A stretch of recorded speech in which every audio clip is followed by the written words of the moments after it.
Alrighty then, everybody. Hello, welcome to the Alex Cuesta Show. How's everybody doing? I know I'm doing well. David, I think you're doing well over there. Hello, how are you, Dave? I'm doing pretty well. And I like talking about the topic coming up. So Yes. We are going to talk about a fun topic and something that when David and I used to have a more 50-50 show, we talked about a lot more. But before we get into anything fun like that, please remember, like, share, follow, subscribe, rate 5 stars if you're listening to this on Spotify or iTunes. And also, please, if you will, spread this word of mouth. Tell everybody that you like this friggin' show. And if you don't like it, lie. Please just lie. Anyway, socials, The Alex Cuesta Show. Go search it anywhere you have social media, and we'll be there. You can find us. We put up some fun things. We put up the shows. I haven't started memeing yet, Dave. I think we need to start memeing. What do you think? I mean, you do what you like. What do you mean you do what you like? Listen to this guy. He just comes once a week. Usually, here's some inside baseball. He usually decides the topic. So a lot of it is on him. And then now he wants to have no responsibility on what goes on.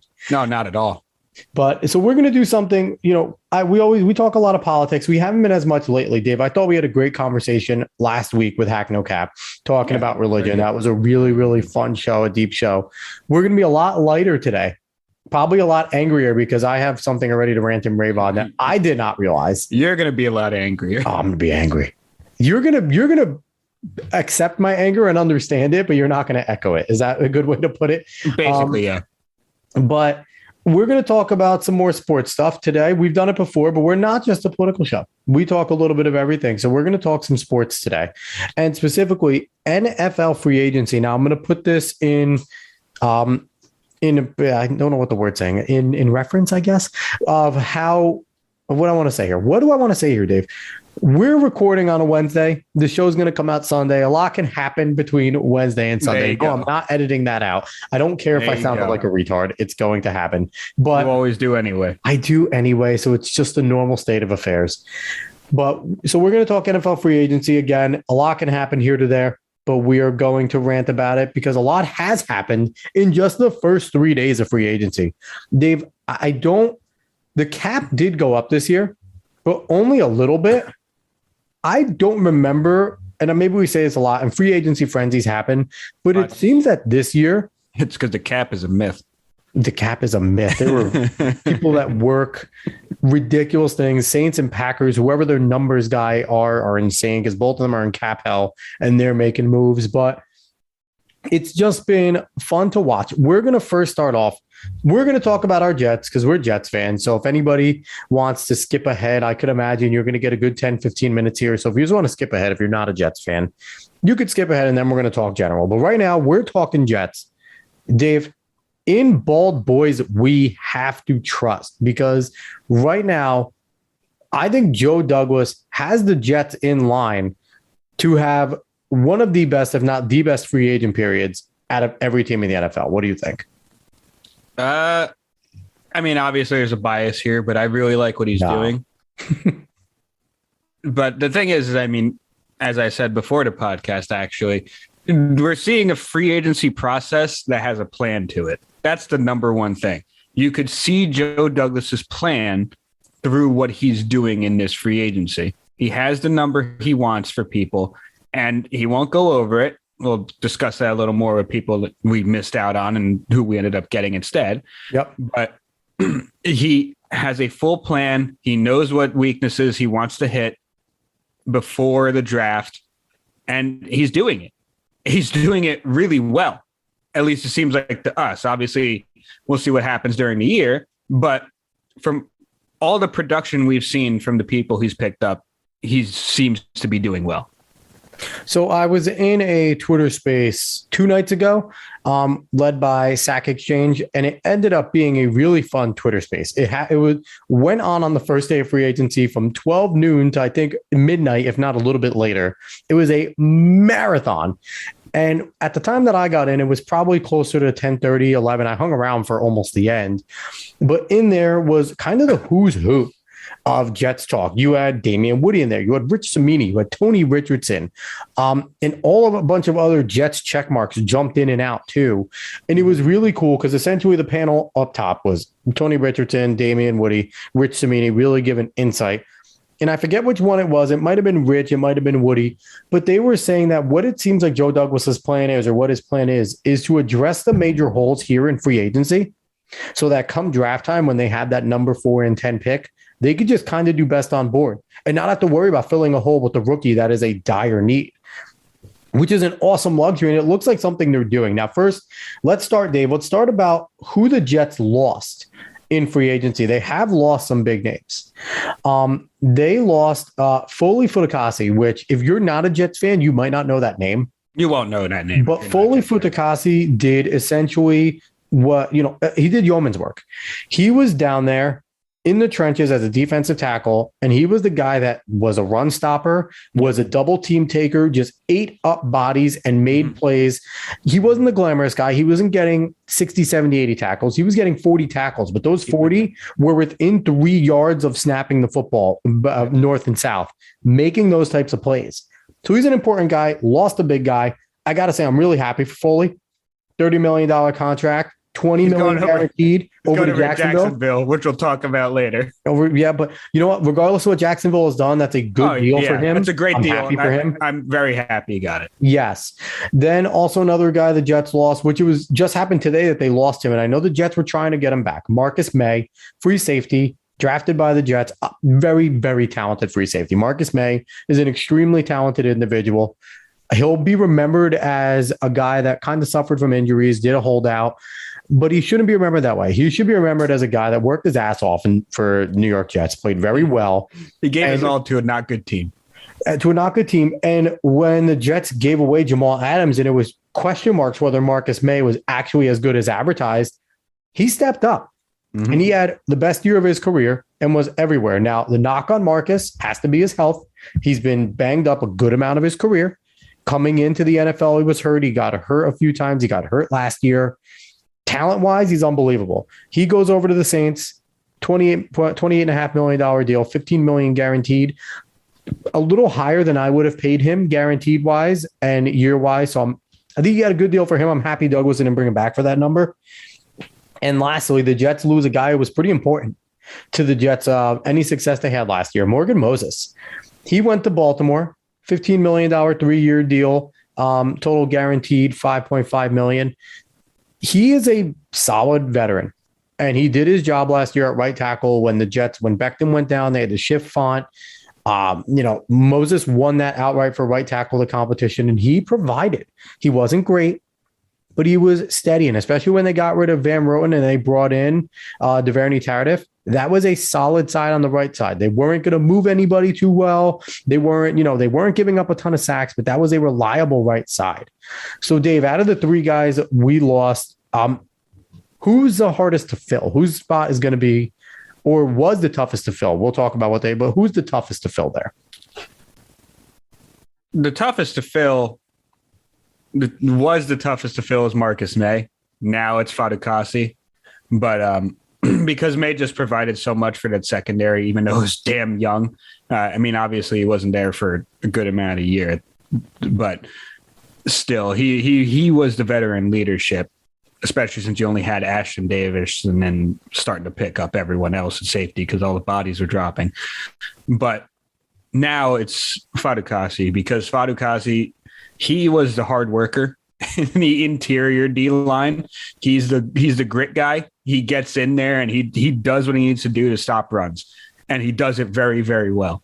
So he's actually difficult to fill in. Like, that's a position that's difficult to fill. And this is now the second time we've gotten rid of a guy like this. We had Snacks Harrison, who was the best run stopping D tackle. He goes over to the Giants after having a Pro Bowl year, which I hate that accolade, but he did get there. Or he was at that level of being an all-star in the game. And Foley Fudikasi, we had a question mark. Who was going to step up and do that? We were hoping it was a guy like Nate Shepard, who we'll talk about Nate Shepard. And it ended up being Foley Fudikasi filled that role very well the last few years. So he was really happy. And like you said, he's going to be tough to fill in. Now, Morgan Moses, is the blow softened a little because we're expecting Becton back, and now we still have 100%. 2 starting tackles there? The biggest praise I can give Moses is that he actually played through a ton of injury. Yes. I don't know how much people know. He played through a good amount of injury, especially with the way that line was patchwork at times. That him playing through that injury at his age, he did very well for us. He did great for us last year, and I hope he does very well on whatever venture he ends up at. He certainly did. And he was, he was obviously a good locker room guy too, because you never heard anything wrong about him. You never heard anything bad. Morgan Moses, where again, Van Roten needed to get out of there because he talked shit about Zach Wilson early in the year when he was the worst guard in football. But you had Morgan Moses, who could have bitched and moaned because he was a veteran. He was a starter his whole career. He didn't come to deal with this shit. You know what I mean? But he came and he just did his job. And that's something that, again, hope the best for Morgan Moses. He was a consummate professional, was a good guy to have in that team, and was there. So let's jump in. Let's talk about the guys that we brought back real quick, Dave, before we get into the new signings. We bring back the guy with the best hands on the team, our best receiving asset, offensive lineman Conor McDermott. He comes back on a 1-year deal. In reality, he's just a good depth guy, good swing guy. He's athletic. He's athletic. He can play the eligible lineman. He showed it last year when Zach Wilson was running, going, I probably shouldn't throw this. I don't think I should throw this. I'm going to throw it. And he threw it, and McDermott made a nice catch. Yeah. That's a memorable play from last year. So it was fun to see. So he's back on a 1-year deal. Braxton Berrios, who's a guy that all Jets fans wanted back, comes back on a very nice deal, $12 million deal, signing bonus, so 7.5 guaranteed there. So I don't think it's signing, but it's 7.5 guaranteed, can go up to 12. Very good deal. And it's a deal that is Jets friendly because a lot of people were thinking $8-9 million a year was going to be his market. They get away with about $6 million a year. So it is a Jets friendly deal. Braxton wanted to be back. The California Surfer Boys coming back to play some more. So I'm happy about that. I think everyone's happy about that. And then on the 11th, there was a slew of re-signings. So the Jets re-signed offensive lineman Dan Feeney, another depth guy, has the greatest mullet in football. Come at me.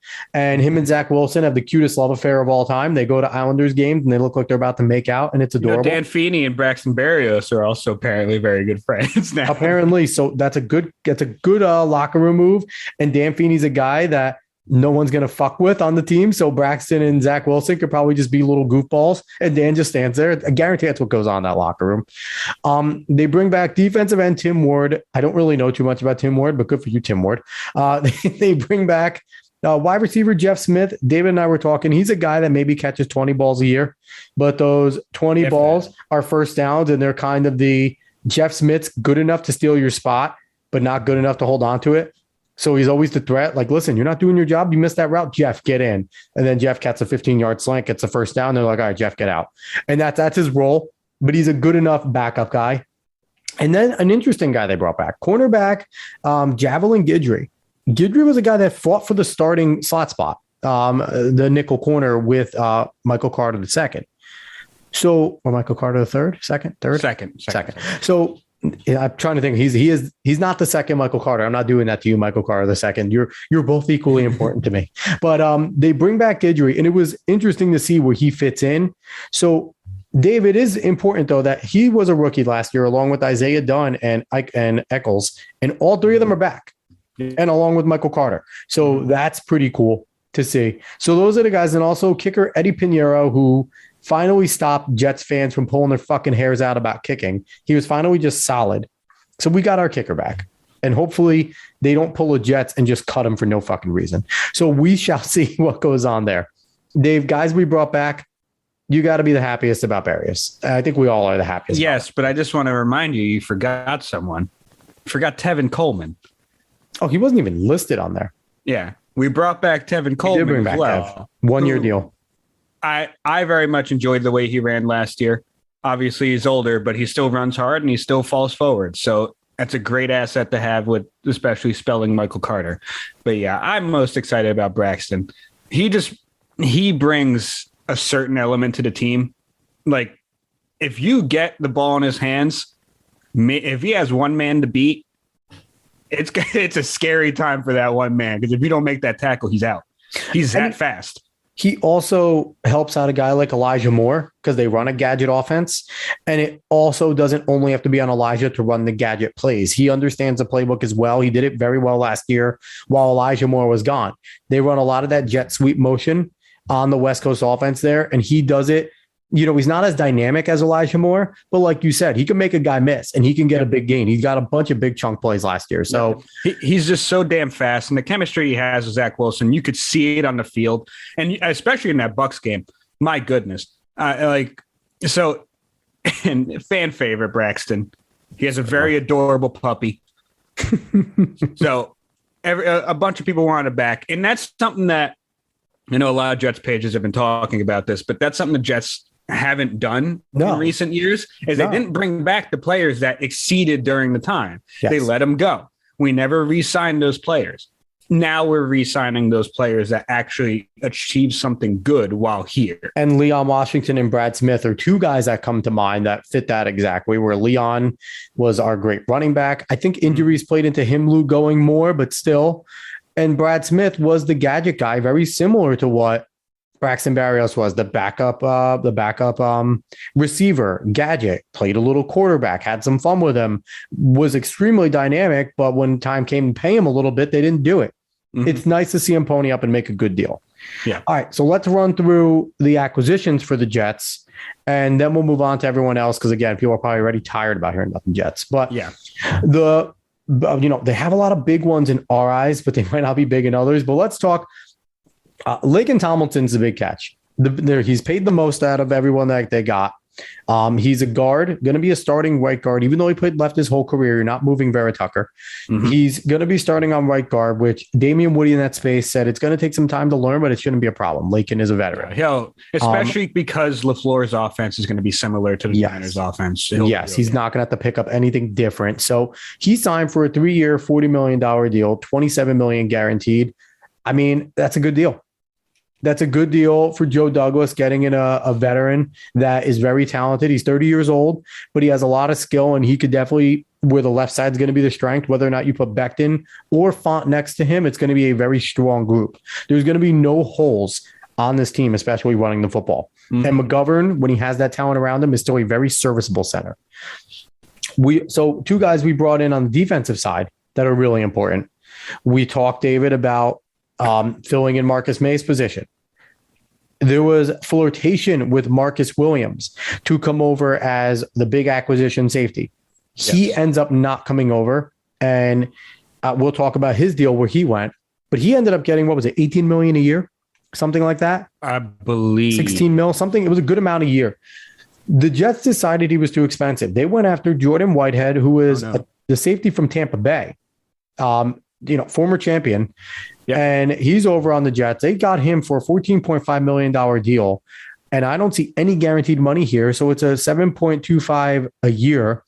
And then they also pick up DJ Reed from Seattle, skilled cornerback, undersized, but skilled. And it's a 3-year, $33 million deal with $11 million a year. Dave, best part about both those guys, they're hard-nosed. They're bona fide NFL starters. They're not scrubs at all. Whitehead is 25. Reed is going to be 26. I don't know what more you could ask for. And now you pair that with Bryce Hall. You pair that with Eccles. They're going to compete, and then someone of them is going to be the backup. Mm-hmm. And now when you get rid of May, is Whitehead as talented as May? Yet to be seen. May is extremely talented. But you pair him up with Joyner, and Ashton Davis comes in and spells. Now that you're not asking Ashton Davis to start, he's going to be much better again. Our secondary went from being the weakness to our strength in 2 guys right now. And I'm loving every moment of it, Dave. And let's round out our acquisitions here for the time. We got 2 tight ends. We got CJ Uzoma, who people might recognize, was Jordan Burrow's favorite target outside of Chase over in Cincinnati. When they got in the red zone, CJ Uzoma was the guy. Jets snagged him, 3-year, $24 million deal, $15 million guaranteed. And they weren't done. They just came back earlier today, and they picked up Tyler Conklin from Minnesota, caught 61 balls this past year. Very effective player. Between them, they had 8 touchdowns over the last year.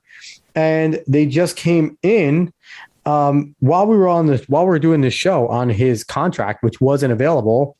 It's a 3-year, $21 million deal. So another friendly deal, which still gives Joe Douglas room to work. So I don't know about you, Dave. We've all talked. The only thing that isn't on here is pass rusher. Really, the only thing that is on here is pass rusher that was a dire need, and an interior lineman, which we can still go after, or we can draft. Quickly, before we go off too much on this, how do you feel about what JD's done?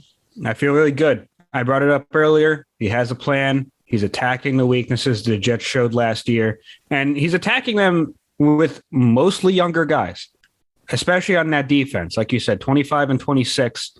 The secondary got a lot better from what it was last year. In fact, I think the secondary overperformed at times last year, especially because of how young they were. Yeah, they weren't good, but they overperformed, if that makes any sense. If you watch the Jets, you would understand.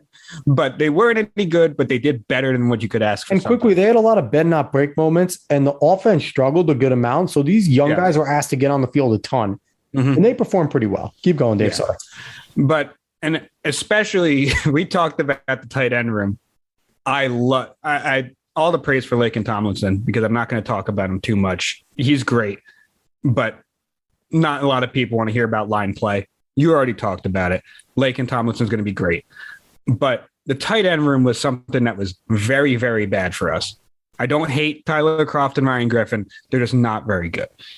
CJ Uzama and Tyler Conklin, both good pass-catching tight ends. Uzama is apparently a fantastic locker room presence.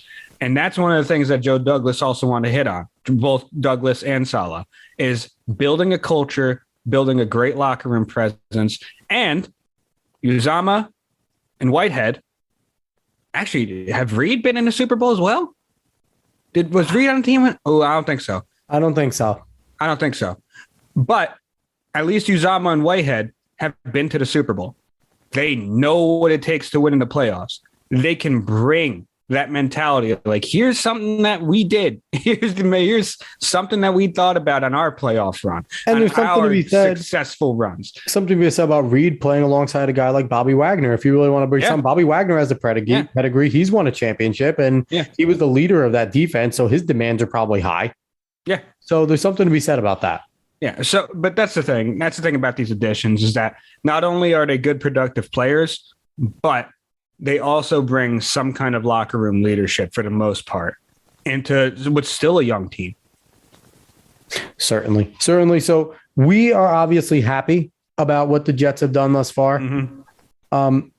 It's not as tempered as our happiness should probably be, but because we might get hurt in the end, because we're always ready to be hurt. But you know what, though? It's kind of sometimes when you get hope and we see a functioning front office for the first time in a long time. I think that's really what it is. Jets fans see an actual front office with a plan that isn't floundering. And with even with Rex Ryan, who was one of our better head coaches in the past, there were sometimes issues with who Rex Ryan wanted versus who the front office wanted. This seems to be lockstep. This seems to be Joe Douglas is bringing in guys that Robert Saleh wants, period. And that Matt LaFleur wants, that Ulbrich wants. People that fit their culture, people that fit their game plans, as well as being talented. It's the first time in a long time we've seen the whole unit working together. So excitement, should it be tempered? Yes. Is it going to be tempered? Probably fucking not. Until we lose our first 6 games, then it's like, cool, Jets. So we'll see where we are. Speaking of losers, we're going to talk about the rest of the free agents now. Because the Buffalo Bills, free agent. Well, not the rest, but a bunch. So the Buffalo Bills, really good football team. Have one of the best, young quarterbacks, and not just young, best quarterbacks in the NFL in Josh Allen. Very good defense. They got better. They got better with this free agent signing. They got better with signing Von Miller. Von Miller's older. He's 33. He, isn't himself the past few years. Opportunistic with the Rams, made big plays with the Rams in the playoffs to get them where they were. And he deserves a good contract. He does not deserve 6 years, $120 million fucking dollars with 45 guaranteed at signing and 51 and a half total guaranteed. What? He's the first ever position player that is going to make over $200,000 not being a quarterback. Not about 200,000, 200 million and not be a quarterback. Buffalo's high as shit, man. They're just high. Like, I get it. You're in win now mode. You have a really good defense. You think this guy pinning his ears back. You're paying a guy to play on third down. You're not going to fucking play Von Miller 3 downs. What are you going to do? You're not going to play him 3 downs. So you are paying this man $120 million. You're paying him more than your fucking quarterback to play on third down. Dave, make sense of this for me, because fucking Canada's team has lost their goddamn mind.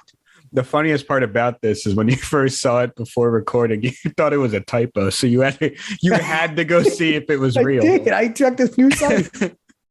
Yeah. I know it's a weird deal for Von Miller. Fucking stupid. I don't, because I like Von Miller. He can still be productive, but he's obviously on a downward trend. He's older. Good for Von. That's great for Von. He's getting $20 million a year for 6 years. By the end of the 6th year, he's going to be horrendously old and brittle. But hey, good for him. I don't know exactly why Buffalo did it. They already have a good defense. Von does help a bit. Is there a fuck off clause? We got to see if there's a fuck off clause after 3 years. If the Bills can just tell him to fuck off. There might be.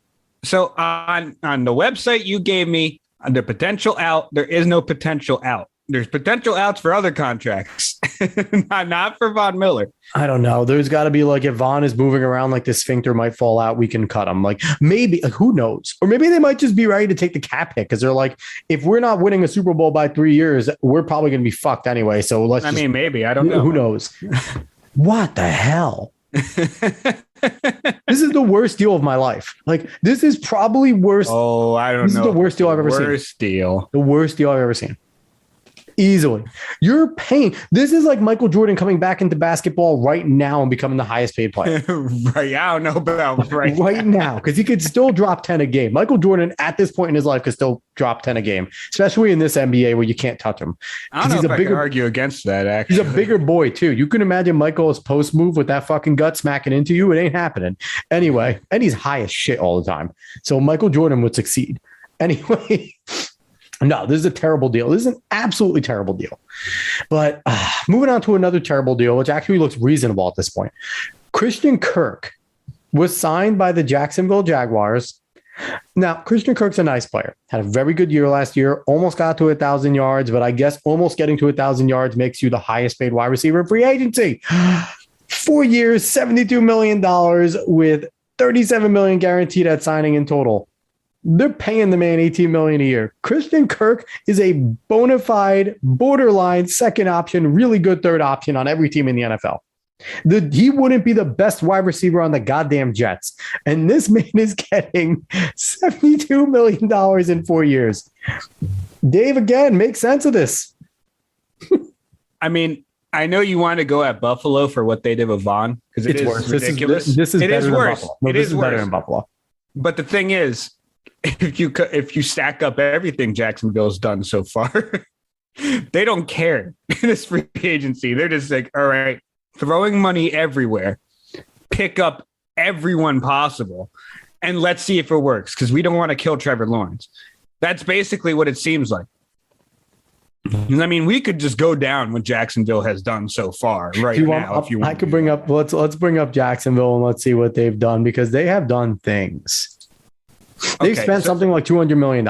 So the Christian Kirk deal you already went over. They picked up Brandon Scherf from Washington. 3 years, $50 million. Best deal they've made. Best deal they made is Brandon Scherf. It's a good deal. It's a very good deal because it's Brandon Scherf. Yeah. He's a good guard. He's 30 years old, but he's a good guard. Yes. Now, a linebacker from Atlanta, Olukun. Olukun. He's good. He's a talented. He had a good year. He had a good year, but he had one good year. 3 years, $45 million. Now, keep going. We brought up that they got Fadukasi, 3 years, $30 million. Then they also picked up Darius Williams from the Rams, cornerback, 29 years old, 3 years, $30 million. Then they also picked up Zay Jones from the Raiders, 3 years, $24 million. They just keep throwing money around. They picked up Evan Ingram. I almost forgot about that. A year for $9 million. Jacksonville just picked up everyone. They just decided that this free agency, they will throw money at everyone. You know, the running joke, and I forgot to give them a shout out, Personal Foul Podcast, Colton Gesser, Will Gethard. They're great at what they do. Will Gethard has been all over every single one of these signings. If you're not following the Personal Foul Podcast on Instagram, and if you're not following them on Facebook, you're not getting all of these. I guess if you have notifications for like 7,000 people on Twitter, you're getting these all. All you have to do is follow that. Will gets these up right away, and you'll know about all of them. So shout out to them, and definitely go listen to Personal Foul Podcast, 5 p.m. on Wednesdays. Just note, it's not a free promotion for them. They don't pay, but once upon a time, they were going to be loosely a part of the Opinions Podcast Network, and they told us to fuck off and went to U Stadium because U Stadium is real and we're not. So we love those guys. And yeah, they're doing an awesome job breaking down everything. They had a great free agency show today as well. But the running joke is on that show that everyone that they talk about is going to Pittsburgh. This is legitimate. Everyone we're talking about is going. I wouldn't be surprised if the announcement is Von Miller flips and goes to fucking Jacksonville for $300 million. Like, it seems like they're willing to do that. You know, Jacksonville went insane. And the issue, Dave, is they addressed everything they didn't have to outside of Brandon Sheriff. Like, and Christian Kirk isn't worth the money. Zay Jones isn't worth what they paid him. Are they good players? Yes. Are they great players? No. You lose DJ Chark. You lose your best wide receiver to Detroit. Granted, he was injured, but you lost your best wide receiver to Detroit. He's gone. You don't know if you're bringing back Laquan Treadwell. He's been disappointing. So wide receiver room is not going to be great with Zay Jones and Christian Kirk as your guys. Dave, I can't make sense of it. I don't know. They're going crazy. Doug Peterson is just starting there now this year, so we'll see what's happening with Jacksonville. I just want to bring up that they're throwing money at everyone, and I don't think it's going to work. It doesn't seem like what they're doing is going to work, but the cap is a myth. It's reminding us the cap is a myth. But it's funny. Signing bonus and guaranteed money doesn't hit the cap if it's spread out later. Yeah. So it's weird what they could do. And the cap gurus, and that was the biggest hit on the Jets' former GM, John Idzik, is that he wasn't a personnel guy. He was a cap guy.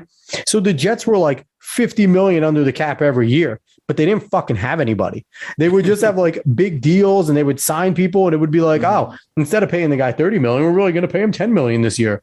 But it's like, but okay, but you suck. So what? But that is certainly going on. And the Saints and Packers are living proof of that. They're both in cap hell, and they're both making moves. Yep. So let's keep going down here, Dave. We want to bring up two guys that did the old, hey, shake your hand, but nope, gonna go. They did the Anthony Barr. They did the Anthony Barr, what Anthony Barr did to the Jets. And it happened twice this year. First, biggest high profile one was Randy Gregory. Randy Gregory had a deal in place. It was announced and reported, heading back to Dallas. Going to be a good signing for them because Dallas had just brought back Lawrence, DeMarcus Lawrence. So they were ready to have that dynamic duo again. Not too much, a few hours later. Yeah, only like a few hours later. A few hours later, it's announced, oh, sorry, he's reneged on that. And now he's going to Denver on a 5-year, $70 million deal for $28 million guaranteed. Now, this is another pretty bad deal. Not going to lie. Another pretty bad deal. The guy's 30. The guy, you don't know if he's going to be there because he beats the fuck out of people, and he's always in off the field trouble. They do have a potential out of 3 years. So they have a potential out. They at least have a potential out. They have a potential out, but still, it's a lot to pay for a guy that you don't know if he's going to be suspended half the year because it'll be a sixth offense, whatever it is. So it's a lot to pay for him. And then also, where is it? It's Mckissic, right? J.D. Mckissic. J.D. Mckissic, he was going to go to Buffalo. Yep. And another one, a few hours later, sorry, going to go back to Washington, to the team formerly known as the Redskins. Not going to call them the commies. They're the team formerly known as the Redskins. He's going back there. And it's fucking weird, dude. Like, I don't know how I feel about all this. It's really weird. I mean, that just shows how crazy free agency can be, especially when it starts off, it's all oral. The first few days are tampering. It's legal tampering, which is the dumbest thing I ever heard of in my life. So you're not really shaking hands. You're not signing anything at that time. So you say, but if you want to go the Anthony Barr route and you want to put it in his words, he felt gross. He wanted to throw up. Some of the worst things I ever heard say about the Jets, honestly. He's a bitch. But that's the thing, is that you can agree to it. But when you really think about it, and some other teams may still be wanting to talk to you, you could decide to go to another team. And hey, there's nothing really wrong with it. You just don't see it a lot. It's a different thing. So let's talk about some other guys here. Marcus Williams, we mentioned, there was a safety that was a coveted safety, the highest coveted safety probably. And I wanted to mention this. He actually got $14 million a year, but very much assuming he got $14 million a year to go to Baltimore because he believes he'll win a lot easier at Baltimore than with New York. And I don't disagree with that. I mean, I would right now, if I was a player, I'd probably pick Baltimore over New York because New York's not a finished product. Hey, in the words of CJ Mosley, if you don't want to be here and build where we're coming, then don't come. Yeah. He said it the best way. Yeah. So Marcus Williams got a good deal. He got paid in Baltimore, talented safety over there. Yep. Chandler Jones, who's a guy that I wanted the Jets to go after. Apparently Connor Hughes reported the Jets were eyeing him, but they weren't willing. We talked about this. Joe Douglas was not willing to go to this number. He wasn't willing to go to the number for Marcus Williams because apparently they were in very hard contact with Marcus Williams and talking a lot with his team. He had a number. They wanted more. He said, thank you. Chandler Jones apparently is the same thing. Chandler Jones is 32 years old. Still a very effective player, a good situational pass rusher at this point in his career. He got 3 years, $52 million with $34 million total guaranteed. That's a lot of money for an old guy. Yep. And, Joe Douglas apparently had his number, wasn't willing to go there. Goodbye. That's one thing I got to respect about Joe Douglas. He's not doing what Jacksonville does, and he very could, because Jacksonville and the Jets are in a very similar situation. I think Jets are a little bit of a better team coming into this, just their bare bones in what Jacksonville was. And they also didn't have Urban Meyer fingering chicks' buttholes at a bar and going through all that. So complete mess. We got the bald boys instead, just leading the way. So it was a complete difference. But so that's going on. Chandler Jones gets that. Hassan Reddick's a great signing for Philadelphia. I think that was a fantastic deal, what they did there. He goes from Carolina to Philly on a 3-year, $45 million deal with $30 million guaranteed. And it's not a bad deal. $15 million for the pass rusher that Reddick can be, and linebacker he can be. That's very good for that team. I'm just kind of looking down the list here of other guys. Zadarius Smith. I would like to bring up Zadarius Smith to go back to Baltimore, which is good for him. Yes. But I would like to bring up, I feel like we should get this out of the way. The wild AFC West. There has been a bunch of signings in the AFC West. Obviously, you just brought up Chandler Jones. Yep. And something that we haven't talked about because it's been mainly a free agency show, but Russell Wilson was traded to the Broncos. Yes. So now the AFC West is a stacked division. It is stupid. It's easily the best division in the league next year. I don't even think there's a question. No. That the Chargers have gone out and made a bunch of signings as well. The Chiefs, not so much. I've seen little things here and there from the Chiefs, but one of the top contracts that we have here is J.C. Jackson to the Chargers, 5 years, $82.5 million. The Chargers have made a bunch of signings. Russell Wilson over to the Broncos. The AFC West is going to be a very fun division to watch. And that's a smart signing because you have to cover guys like Tyreek Hill. You have to cover guys like Jerry Jeudy and Cortland Sutton over there. You have to cover, you have to cover a bunch of guys, even though Waller's the best receiver on whatchamacallit, the Raiders. You still have Hunter Renfrow, who's more of a slot guy, but still, you want to invest in a good corner. You really do, because you're going to need them there. So as a very good signing, pricey signing, but corners are arguably the third biggest position in football in terms of money. You have your edge rushers, your quarterbacks, and corners have skyrocketed up there over the last few years. So that is a pretty decent deal. Dave, anyone as we scroll down that kind of pops off the screen for you in terms of, I have Russell Gage here getting a good deal from Tampa Bay, given Tom Brady, who came out of retirement. Fuck you, Tom Brady. Go and live your perfect life, Tom Brady. What is wrong with you? No, and who in his position mentions unfinished business? Stop. What is unfinished? You lost the game. Win the Super Bowl. Fuck him. He has unfinished business. No. Here's the nonsense with Tom Brady. I like that mentality. I like that mentality. I love the mentality. But the nonsense with Tom Brady is he convinces himself of this shit regardless. Because if they win the Super Bowl, he's like, well, playing at a high level, might as well try it again. And if they lose the Super Bowl, it's like, well, these motherfuckers beat me. I got to come back. Like, no. He always makes up an excuse to not go and stay with his supermodel, gorgeous wife and just live on a beach. Go away. Granted, seeing another Tom Brady fucking wasted off a boat Super Bowl victory party would be fantastic, because that is it was absolutely hilarious watching him get carried out of the party boat. But at this point, I don't want the guy to die. He's getting old. That's true. I don't want him to get hit and die. That's very true. All of that's true. But we actually forgot the biggest signing of free agency. What are you going to say? MVP, Mitchell Trubisky to the Pittsburgh Steelers. They really found their quarterback for the future. I'm very happy for them.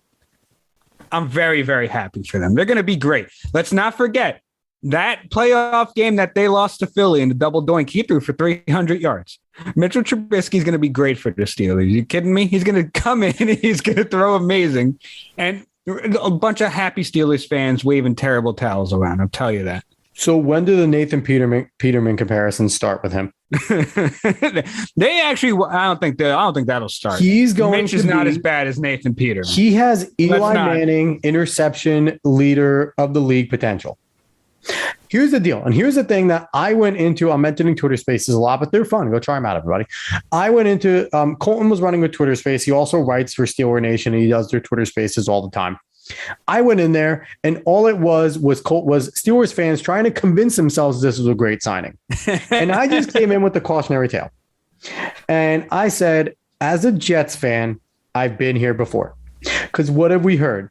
Geno Smith, a lot of coaching movement. If he just had a better supporting cast, Sam Darnold, a lot of coaching movement. If he just had better guys around him. What the fuck have Geno Smith and Sam Darnold done? Geno Smith had a nice run in Seattle. Yeah, and that was very good in Seattle. I think a great half in Seattle. Great, he played okay. Sam Darnold looked good against the Jets and then sucked every which way for Carolina. Mark Sanchez had success with the Jets, got eaten up, and then was a backup for every single AFC East team besides the Giants. Like, if a quarterback is great if they can make it work, period. Because you think Justin Herbert gives a fuck who's telling him who to call a play? Or Joe Burrow? Or any of these guys actually gives a shit who's telling him what play to call? It's not like Tom Brady brought fucking McDaniels down with them because, oh my God, I need a guy to call a play for me. No, it doesn't matter. If you're a good quarterback, you're a good quarterback. We've seen guys elevate actual trash bags to very good level because they are talented. Mitchell Trubisky is a good quarterback. Mitchell Trubisky is a very good backup quarterback. Mitchell Trubisky's Colt McCoy if people thought he could be a good starter. That is who Mitchell Trubisky is. And Steelers fans are going to find out. He is the MVP. There will be no shame upon his name. None. You know who he actually is? He's like Blake Bortles. He's boat.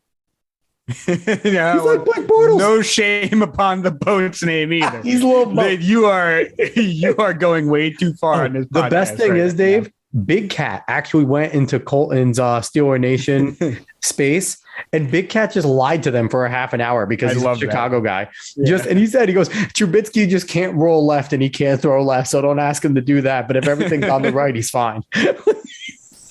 And then people agreed with him when he left. It's like, you have to convince yourself that the guy's a talented player. He's probably not a fucking good player.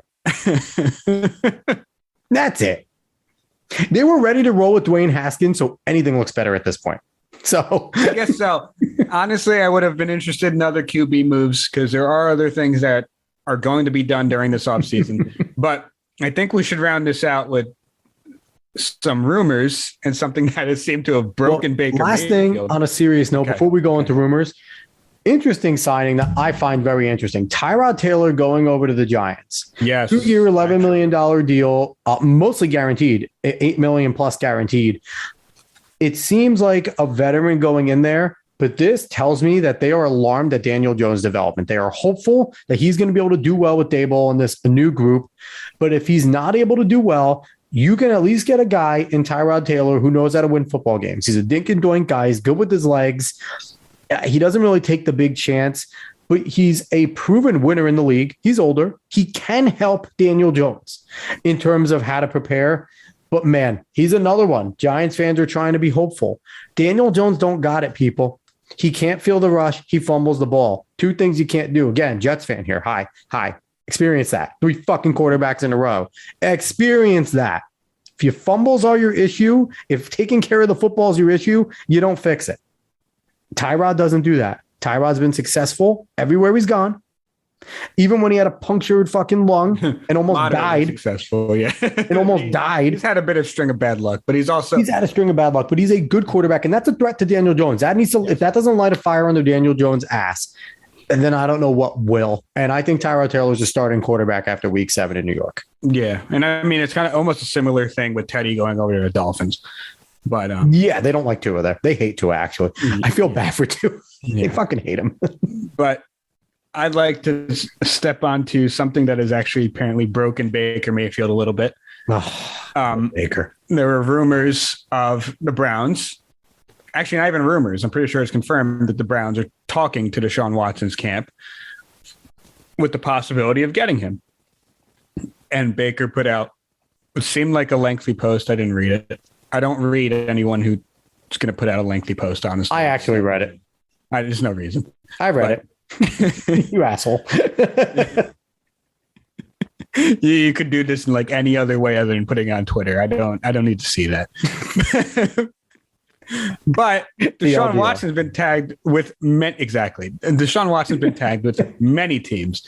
Browns obviously broke Baker Mayfield at this point, but now apparently he's just meeting with Atlanta. Yep. Atlanta is communicating with Matt Ryan saying like, hey, this is going to be a thing. I don't think Matt Ryan takes it too much to heart because he's older, but I know there's been multiple other teams. I believe the Saints are one of them.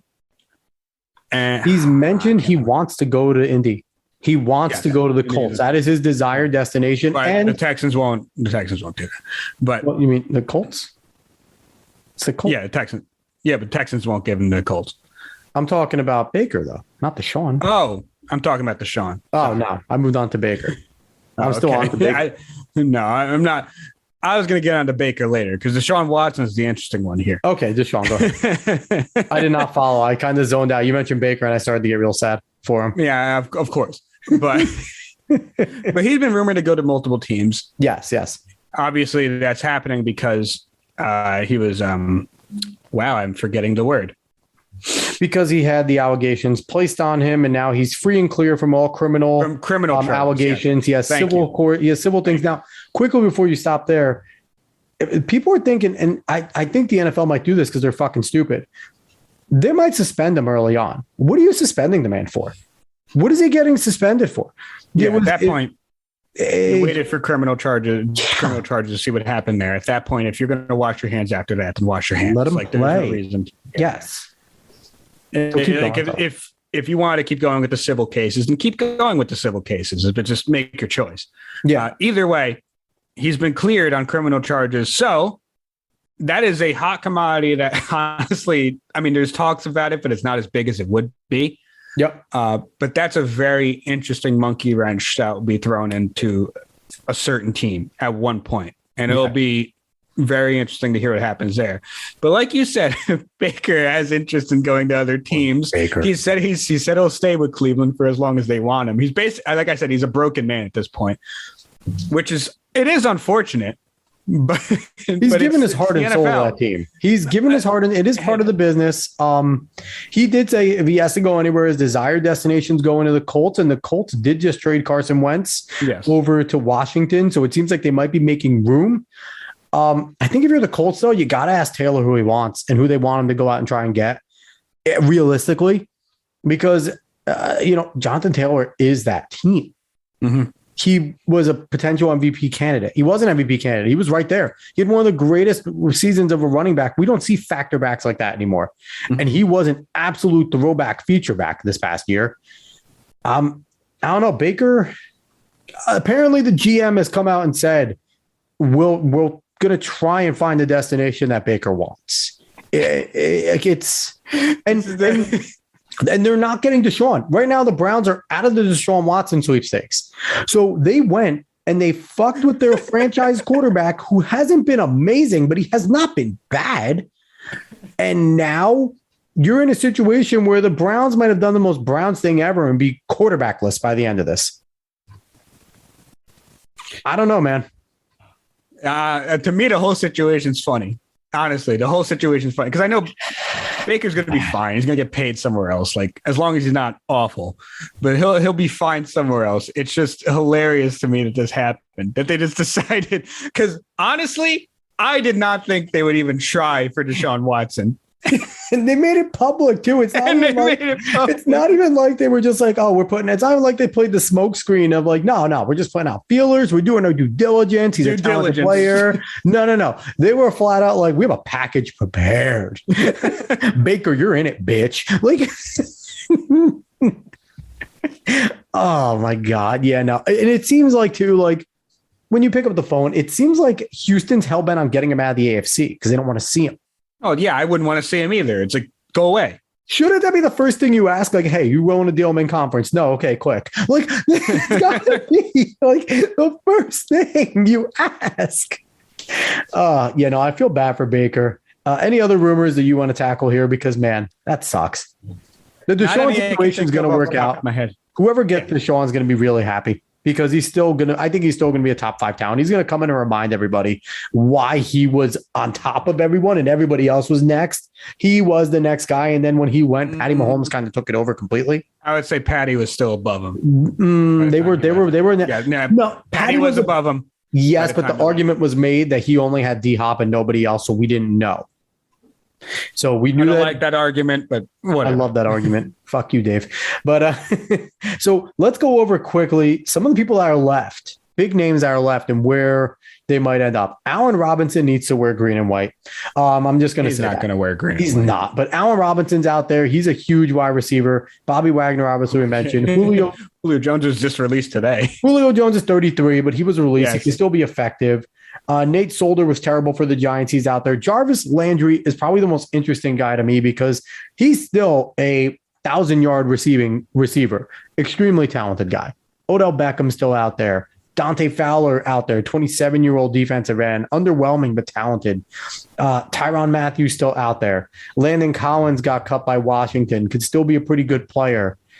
Stephen Gilmore is 31, but good corner. Calais Campbell's out there. JPP. There's a boatload of talent still out there, Dave.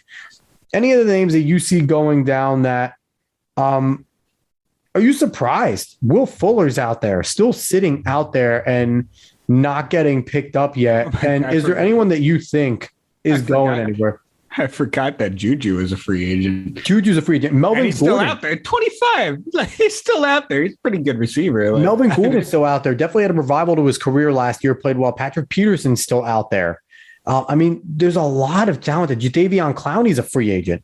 Yeah, so we'll see more happen. I will say, I think the most interesting thing to me is how Seattle got rid of Bobby, because apparently he didn't know before he even saw the news break.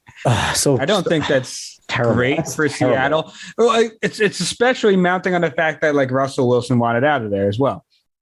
So not only did you lose your franchise QB who won a Super Bowl for you, or at least helped win a Super Bowl for you, not only did you lose him and basically have to trade him, but then you also cut basically a Hall of Fame linebacker. I think he's absolutely after 10 years. Yeah, after 10 years with your team, and apparently he didn't hear it from you.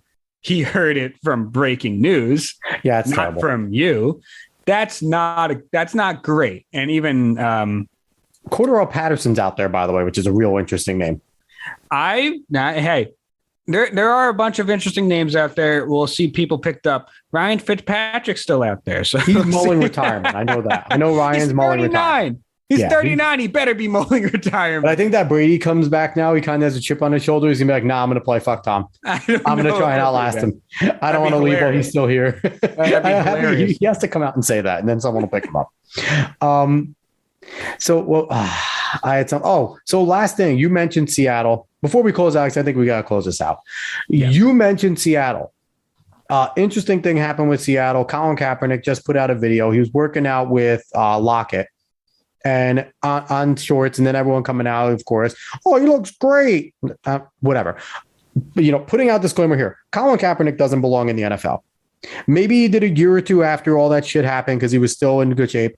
I don't care what you look like. Colin Kaepernick is not an NFL player right now. Go play for the XFL if you want to play football. Get the fuck out of here. Number one. But number two, Pete Carroll, if I'm not mistaken, just rehashed the same fucking quote for the second time in 5 years with Colin Kaepernick. I think it was they almost signed him as a backup to Russell Wilson a long time ago, many moons ago, when Colin Kaepernick still was viable. And I think Carroll back then said, Colin deserves to come back in this NFL. He's an extremely talented player. I just don't think Seattle's going to be the place. It just came out that he basically said that same exact thing, that Colin Kaepernick deserves a second chance, but I don't know if it's going to be with Seattle. So that is the nice way of Pete Carroll saying, dude, he fucking sucks. Can we stop talking about this dude? He's not good. We don't have a quarterback, and we don't want Colin Kaepernick. We have Drew Lock, and we think Drew Lock is better than Colin Kaepernick.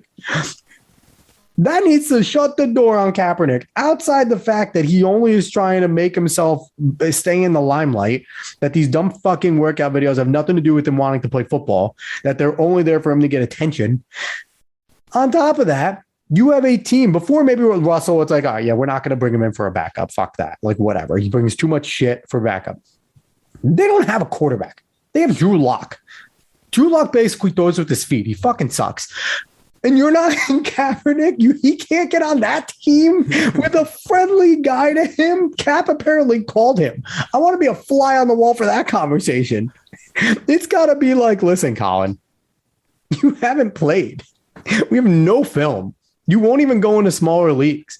Like, get the fuck out of here. Like honestly, stop calling me. Forget my number. I'm changing it. Like, God, that I just found that funny. That Pete Carroll, for the second time in 5 years, is like, yeah, Cap's great. He should be in the NFL. Just not with me.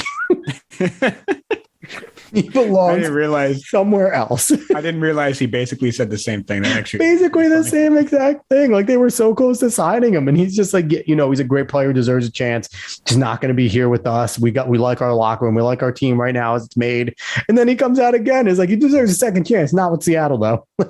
Cool. Get the fuck out of here, Kaepernick. Just stop trying. That's how I'm going to end this episode. Kaepernick, stop trying. Oh, man. All right. That was a fun episode, everybody. Good episode talking about some free agency there. And there's a ton of people we missed because you can't possibly cover it in a podcast unless you're marathoning it, which we don't plan on doing.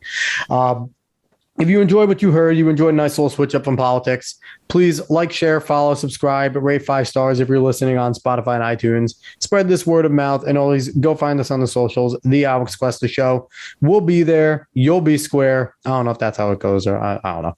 But anyway, again, if things have happened from Wednesday to Sunday, we already apologize. Don't call us fucking idiots. We didn't mean it. We didn't know. But anyway, thank you, everyone, for listening. We really appreciate it, everybody. We shall talk to everybody later. David, say bye to the people. Goodbye, everyone. I hope that everything goes well for your football team this year if you do watch football. And unless you're in the AFC East, then I hope it doesn't go well, actually. I hope we sweep you throughout the whole year. Von Miller signing's the fucking dumbest ever. So long, everybody.